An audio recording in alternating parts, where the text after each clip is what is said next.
Hi mga kabaling cooks!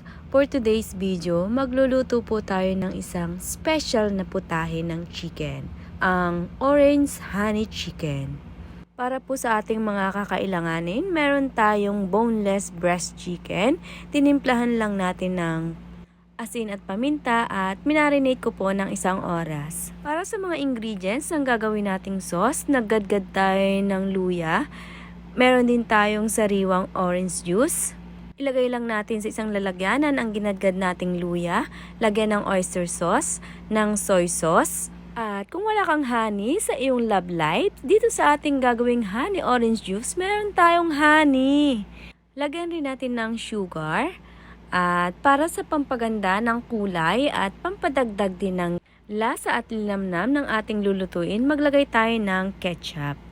At syempre, ang ating fresh orange juice. I-prepare naman po natin ang ating magiging breading sa ating chicken. Meron tayong all-purpose flour, cornstarch, baking powder.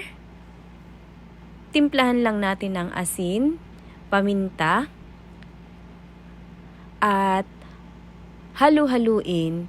Dahan-dahan nating lagyan ng tubig upang makuha ang tamang texture ng ating gagawing breading ng ating chicken.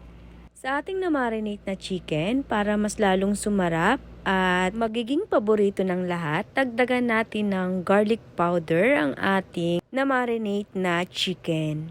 Okay, matapos nating maihalo ang garlic powder sa ating chicken, ready na nating ilagay ang ating mga chicken sa ating ginawang breading.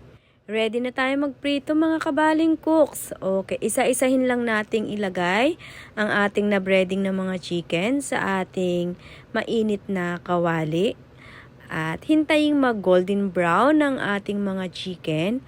Bali-baligtarin lang gamit ng barbecue stick. Kapag golden brown na ang ating chicken, it's alright. Lagay na natin sa ating strainer. At habang nagpapatuloy tayo sa ating pagpiprito, magsimula na rin tayo sa pagluluto ng ating sauce. Ilagay lang sa kawali ang ating natimplang sauce at halu-haluin. Kapag kumulo na ang ating sauce, pwede na nating lagyan ng cornstarch. Dahan-dahan lang po sa paglalagay ng cornstarch para hindi mabigla or mapalapot ang ating sauce. It's alright! Ready na po ang ating sauce. Ready na rin ang ating pinipritong chicken. Kaya ready na sila together. Alright! Thank you! See you next post!